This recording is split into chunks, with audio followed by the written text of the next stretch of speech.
नमस्कार. सावित्रीबाई फुले शिक्षण प्रसारक मंडळ संचलित श्रावणलाल मोदी विद्यालयामध्ये आपलं सर्वांचं स्वागत आहे. मी विज्ञान विषय शिक्षक सोनोने व्हीटी.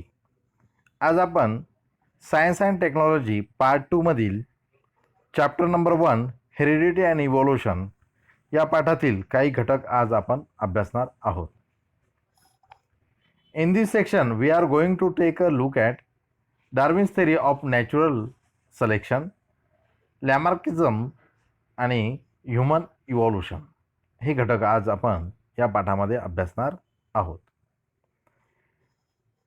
पहिले बघा, Darwin's theory of natural selection. Number 1, Charles Darwin. या ठिकाणी चार्ल्स डार्विन हा जो शास्त्रज्ञ आहे याच्याबद्दल थोडीफार माहिती दिली. त्याने काय काय शोध लावला, कशा पद्धतीने लावला बघा.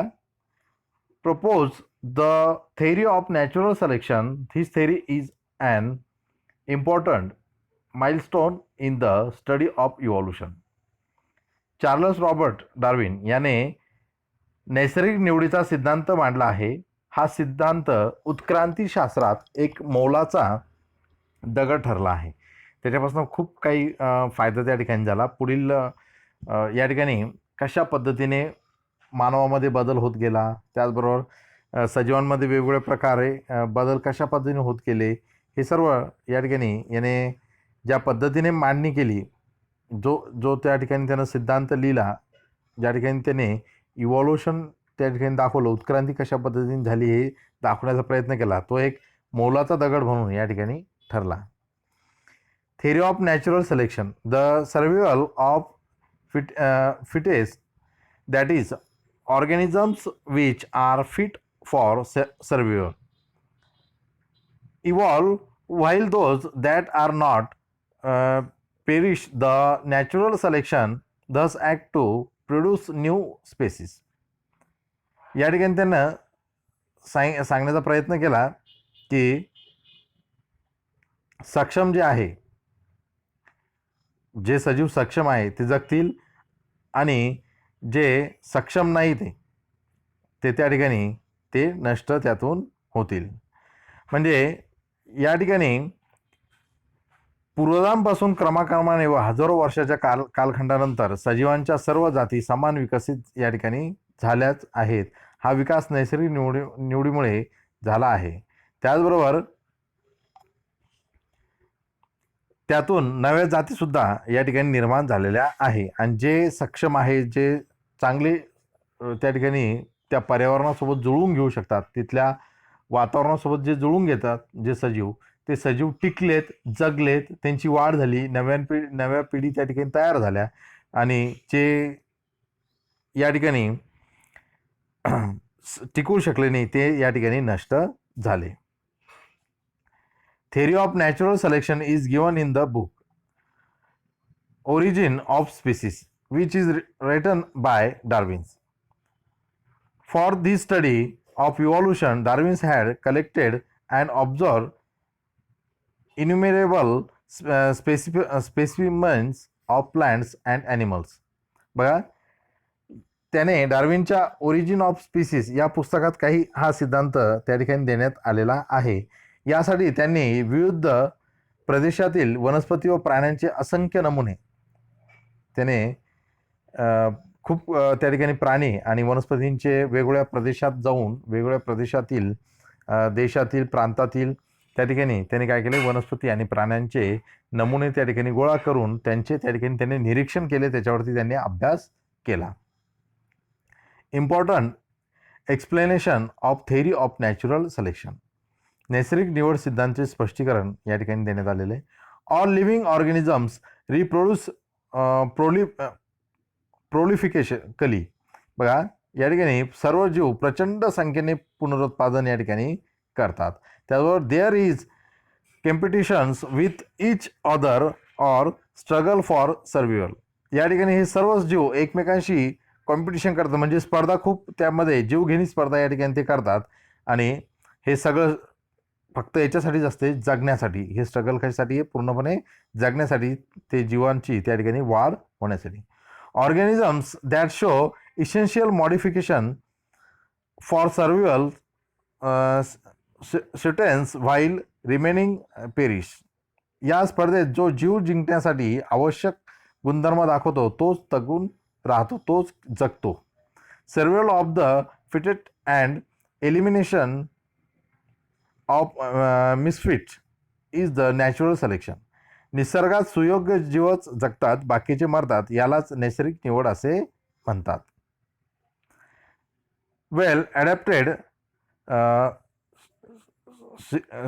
sustaining organisms reproduce more such offspring and in turn produce new species having specific character. जगलेले जीव पुनरुत्पादन करू शकतात व आपल्या वेगळ्या वैशिष्ट्यांसह या ठिकाणी सांगितलं त्यांनी नवीन प्रजाती त्या ठिकाणी ते तयार करतात. Objection to Darwin's theory. आता डार्विनच्या नैसर्गिक निवडीच्या सिद्धांताला या ठिकाणी घेण्यात आलेले आक्षेप कोणते बघा. Some more factor are responsible for evolution and not just the natural selection. नैसर्गिक निवडीच्या खेरीज आणखी काही बाबी उत्क्रांतीसाठी आवश्यक आहेत. Any explanation about useful and useless modification was not provided by Darwin's. डार्विनने उपयोगी व निरुपयोगी बदलांचे स्पष्टीकरण दिलेले या ठिकाणी नाही. Causes of slow and abrupt changes was not explain by Darwin's. या सिद्धांतात सावकाश होणारे बदल व एकदम होणारे बदल यांचा उल्लेख केलेला नाही. ठीक आहे, बदल होतोय, बघा कोणत्याही जीवामध्ये कोणत्याही सजीवामध्ये बदल होत असताना याला खूप वेळ लागतो, खूप कालावधी याच्यामध्ये लागतो, लाखो हजारो वर्ष करोडो वर्षाचा याच्यामध्ये कालावधी लागतो. आणि हा जो बदल होतोय एखाद्या सजीवामध्ये बदल होत असेल, समजा आपण आतापर्यंत थेरी असे ऐकत आलेली आहे की मानव हा माकडापासनं मानवाची निर्मिती झालेली. म्हणजे आता आपण असं ऐकत आलेलो आहे की माकडाला शेपूट होती, त्या मग तर हळूहळू ती काय झाली पुढच्या पिढीमध्ये तशा पद्धतीने शेपूट आली नाही. मग मानव त्या ठिकाणी पहिले हात आणि पाय या दोन्ही याच्यावरती चालत होता, नंतर हळूहळू त्याचा पाठीचा कणा ताठ झाला आणि तो सरळ 2 पायावरती चालायला लागला. अशी थेरी आपण ऐकलेली. म्हणजे हा बदल जो होत आहे, हा बदल याला होण्यासाठी खूप काही वेळ त्या ठिकाणी लागतो. तर हा बदल जो होतोय, तर हा बदल त्यांनी व्यवस्थित त्या ठिकाणी मांडलेला नाही. म्हणजे एकदमच होतोय, एकदम होणारे बदल कोणकोणते किंवा सावकाश होणारे बदल कोणते यांची मांडणी त्यांनी सविस्तर केलेली नाही किंवा त्याचा उल्लेख केलेला नाही. तर हा एक दोष त्या ठिकाणी त्यांना आढळलेला आहे. लॅमार्किझम बघा. Jean Baptiste Lamarck propose principle of use of or disuse of organs and theory of inheritance and त्याला ancestry of acquired characters. His concept are known as Lamarckism. इंद्रियांचा वापर व न वापराचा सिद्धांत या ठिकाणी बघितला की कोणते इंद्रिय वापरामध्ये आहे, कोणते नाही आहे, कोणते इंद्रिय असून सुद्धा ते वापरात नाही आहे असं सुद्धा आहे, आपल्याला ते बघायचं आहे पुढं. आणि मिळवलेल्या बदलांच्या संक्रमणाचा सिद्धांत या ठिकाणी किंवा लॅमार्कवाद हे 2 सिद्धांत लॅमार्क यांनी या ठिकाणी मांडले आहे. Every living organisms try to evolve during its lifetime. It acquire certain characters through adaptation and modification. These characters are pass to the next generation. Number 3 point बघा. Depending upon the activities or laziness of that organisms this changes occur. त्यांनी काय सांगितलं बघा, प्रत्येक जीव उत्क्रांतीसाठी प्रयत्न करीत असतो. त्यांच्यामध्ये वाढ होणे किंवा त्यांच्यामध्ये काही बदल होणे हा प्रत्येक जीव त्यामध्ये प्रयत्न करतच असतो. आपल्या आयुष्यादरम्यान प्रत्येक जीव बदलत असतो. पुढच्या पिढीकडे हे बदल संक्रमित होतात. पुढील प्रत्येक पिढीमध्येही सजीवांच्या शरीर रचनेत असे बदल घडून येतात.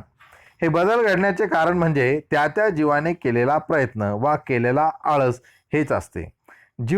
जीन बॅप्टिस्ट लॅमार्क यांनी अशा अर्थाचा सिद्धांत या ठिकाणी मांडला. बघा त्याचं म्हणणं काय होतं की एखाद्या जीवामध्ये बदल होतोय, समजा एखाद्या सजीवामध्ये बदल होतोय, त्याच्या पिढ्यानपिढ्यामध्ये पुढे भविष्यात काही बदल होत असेल, त्याला 2 कारण आहे. एक तो अति धडपड करतोय, काहीतरी त्याच्यामध्ये उत्क्रांती होत असताना, त्यामध्ये बदल होत असताना, एक तर तो त्या ठिकाणी वातावरणामुळे त्याच्यामध्ये बदल होते, किंवा तो जगण्यासाठी जी धडपड करतोय त्या धडपडीमुळे त्याच्यामध्ये काहीतरी बदल होतोय, किंवा आळस सुद्धा एक त्याचं कारण असतं.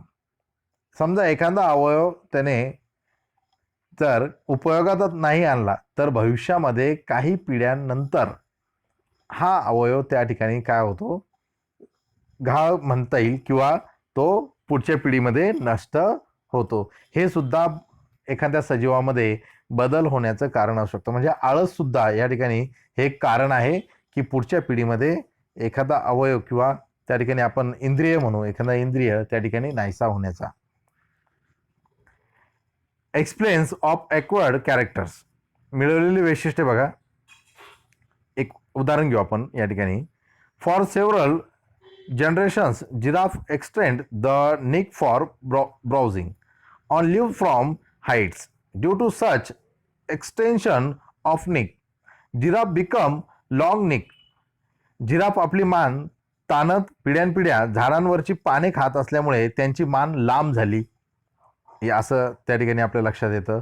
ड्यू टू फ्रिक्वेंट हार्मनिंग hammering movements, shoulder of the ironsmith become very strong. घराचे घाव घालून लोहाराचे खांदे त्या ठिकाणी काय होतात, बळकट त्या ठिकाणी होतात. Flightless bird like emu and ostrich have weak wings as they do not fly.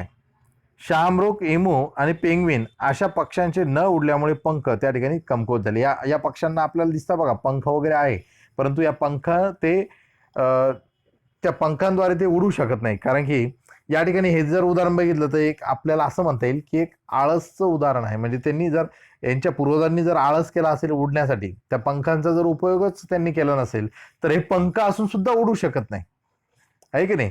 तर त्या ठिकाणी यांचे पंख हे कमकुवत असल्यामुळे ते हे पक्षी त्या ठिकाणी उडू शकत नाही. Due to wading and swimming in water, the hind limbs of aquatic bird such as swan and duck become fitted for such mode. Due to burrowing habits, snakes lost the limbs. According to Lamarck, such acquired characters are inherited by the next generation. बघा या ठिकाणी त्यांनी काही उदाहरण आपल्याला दिलेले आहे. पहिले बघू, पाण्यात राहून आणि पोहून हंस बदकाचे पाय पोहण्यासाठी अनुकूल त्या ठिकाणी झाले. म्हणजे हे जे जीव आहे जास्तीत जास्त काळ पाण्यामध्ये जर राहत असेल तर त्यांना पोहणं हे गरजेचंच होतं. मग त्यांची शरीर रचना त्या पद्धतीने तयार झाली आणि ते पायाचा उपयोग करू लागले, म्हणून त्यांच्या पायांमध्ये आपण बघतो बदकाचे पाय आणि हंसच्या वगैरे आहे यांच्या पाय दुसऱ्या पक्ष्यांपेक्षा थोडे वेगळे असतं बघा. त्यांच्यामध्ये मांस असं चिटकलेलं असतं, कारण की त्यांना पोहण्याला ते सोपं त्या ठिकाणी जातं. बोटांमध्ये मांस जे आहे ते असं चिटकलेलं त्या ठिकाणी असतं, पातळ. सापाने बिळात जाण्यासाठी योग्य शरीर रचना करताना आपले पाय गमावले. सापांना सुद्धा पाय असतील, त्यांना छोट्या छोट्या बिळात जाण्यासाठी हे पाय अडचणीत येत असतील. त्यांनी खूप त्या ठिकाणी खूप कालावधी वर्षानंतर त्यांचे पाय हळूहळू काय होत गेले, त्या ठिकाणी गाळ त्या ठिकाणी होत गेले, म्हणजे त्यांनी गमावले. लॅमार्कच्या मते हे गुणधर्म एका पिढीकडून दुसऱ्या पिढीकडे संक्रमित होतात. आपण हे बघितलं, आपल्याला माहितच आहे की नवीन जीव तयार होत असताना तो आपल्या पूर्वजांकडून काही गुणधर्म घेऊनच त्या ठिकाणी त्याची निर्मिती होत असते. ठीक आहे, आणि त्यांची निर्मिती त्या ठिकाणी होते. ऑब्जेक्शन ऑफ लॅमार्किझम, या ठिकाणी लॅमार्कवादवर काही आक्षेप कसा घेतला बघा. The view that unused organs degenerated and use ones evolve was accepted but inheritance of such character was not agreed by the scientist. Modifications form are not transferred to the next generation.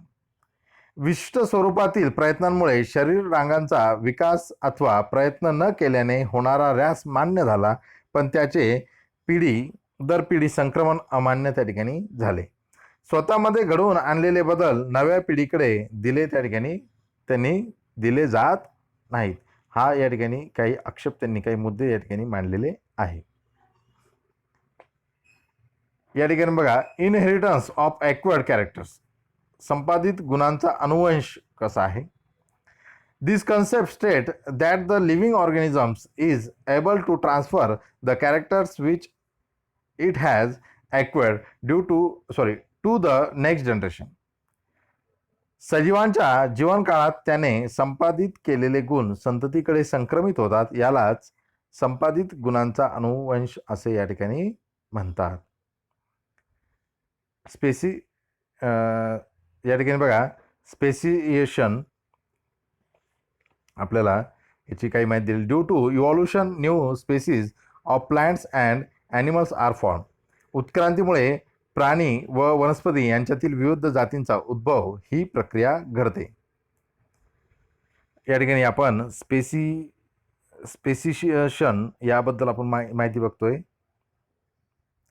Speciation. Number 2, species, the group of organisms that can produce fertile individuals through natural reproduction is called species. जाती, नैसर्गिक फलनाद्वारे फलनक्षम संतती निर्माण करू शकणारा सजीवांचा गट म्हणजे या ठिकाणी जाती, याला स्पेसीज आपण म्हणतो. स्पेसिएशन बघा, जाती उद्भव. The process of formation of new species from earlier ones is called speciation. बघा, जाती उद्भव, जुन्या जातीपासून नवीन जातीचा उद्भव किंवा निर्मिती होण्याची प्रक्रिया किंवा जाती उद्भव म्हणजे एका जातीपासून दुसरी नवीन जात निर्माण होण्याची प्रक्रिया. Each species possess specific character. Each species differ in its geographical conditions. Food preference, habit, त्याबरोबर म्हणजे हॅबिटेट्स, त्यानंतर reproductive ability and period etc. Therefore, the specific characters are retained. प्रत्येक जातीची ठराविक वैशिष्ट्ये असतात. प्रत्येक जातीची विशिष्ट भौगोलिक स्थिती, त्यांचा आहार विहार, फलन क्षमता, त्याचबरोबर समाग काळ इत्यादी भिन्न असतो. त्यामुळेच ही वैशिष्ट्य टिकून राहतात. Speciation depends upon following factor. ही प्रक्रिया पुढील बाबींवर अवलंबून असते. नंबर 1, जेनेटिक व्हेरिएशन, जनुकीय बदल. जिओग्राफिकल चेंजेस, भौगोलिक बदल. रिप्रोडक्टिव्ह चेंजेस, पुनरुत्पादन बदल.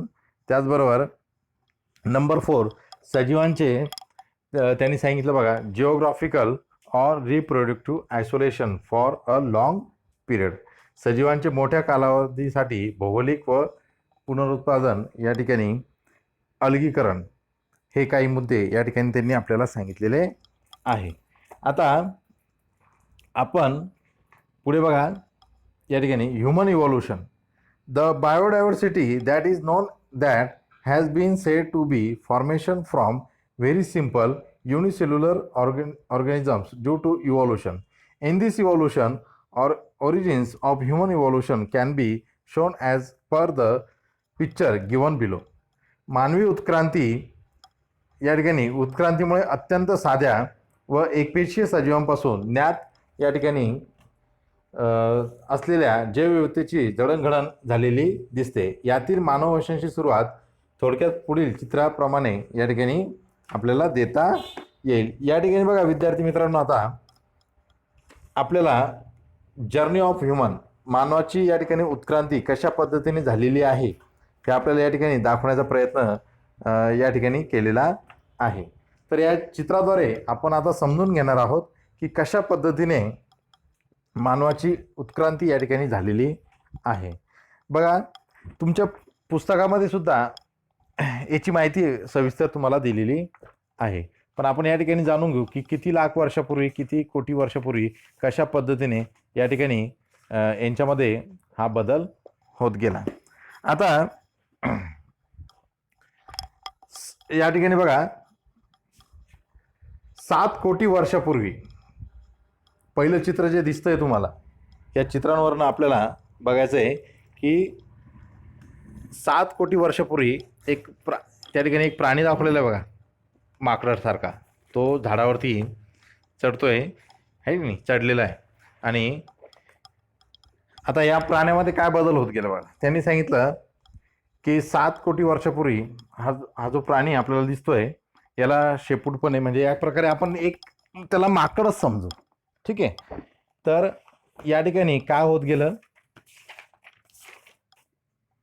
तो म्हणजे पृथ्वीवर तर आढळलाच, तर या ठिकाणी various type of mammals started evolving.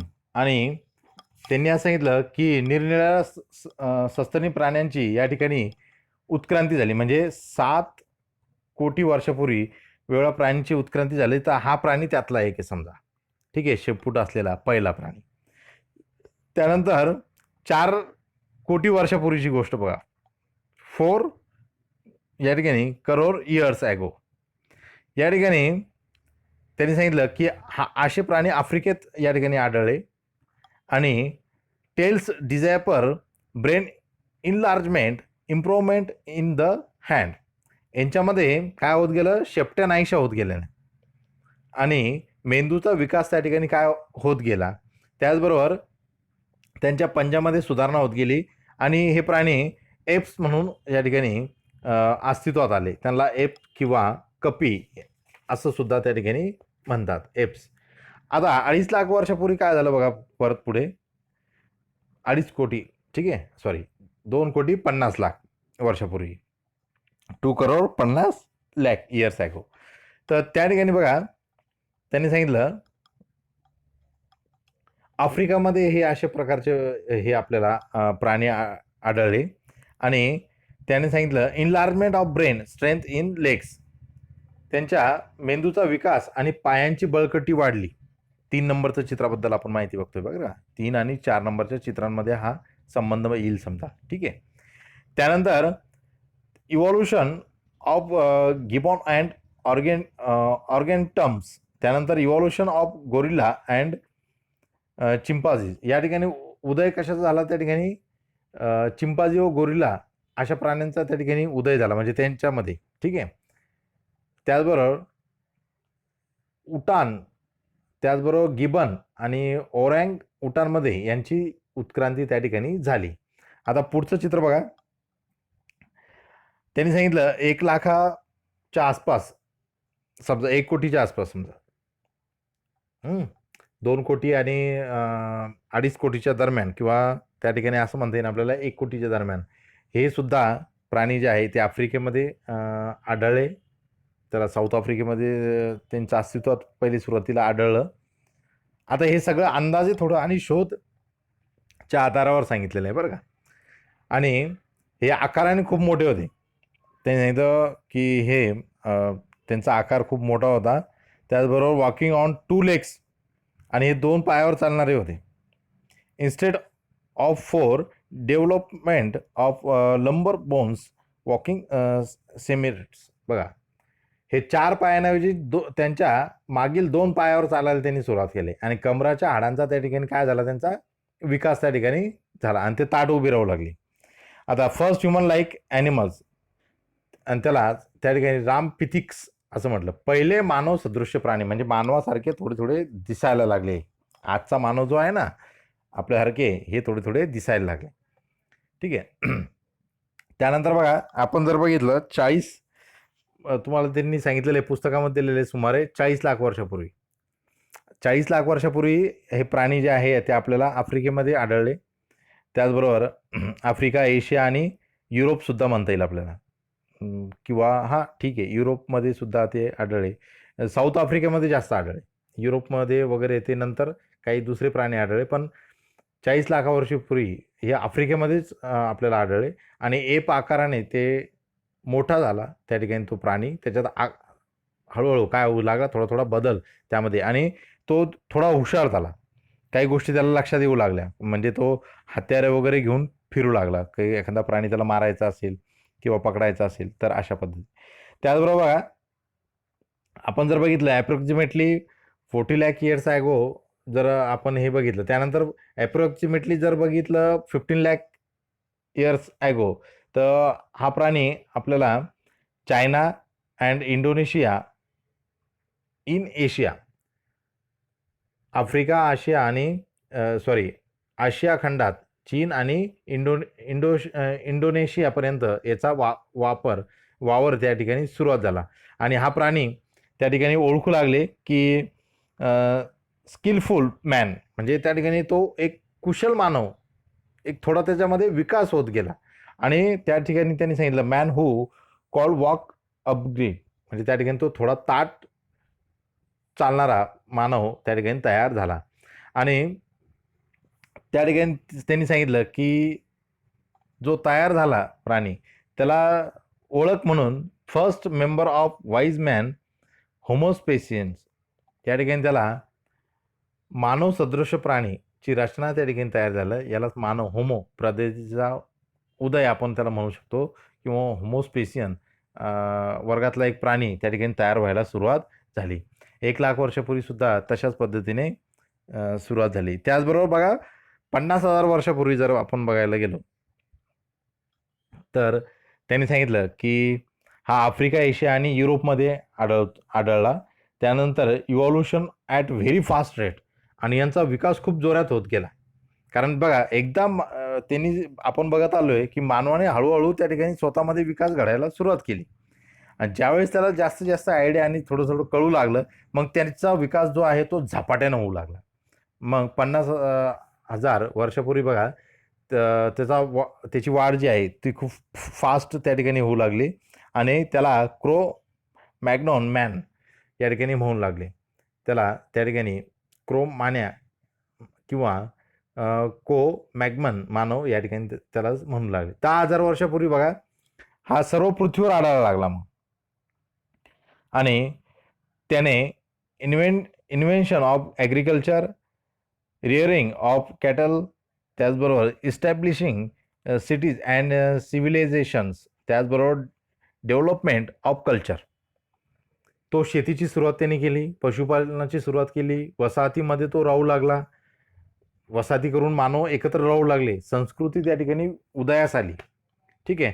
आणि हाच मानव ज्याला म्हणतो आपण स्पेसियन्स, ठीक आहे, हा त्या ठिकाणी तयार झाला. आणि हळूहळू मग मानवाचा खूप झपाट्याने पुढे विकास होत गेला. आता 5,000 वर्षापूर्वी जर बघितलं आपण, तर हा पूर्ण पृथ्वीवर मग तर आढळायच लागला होता.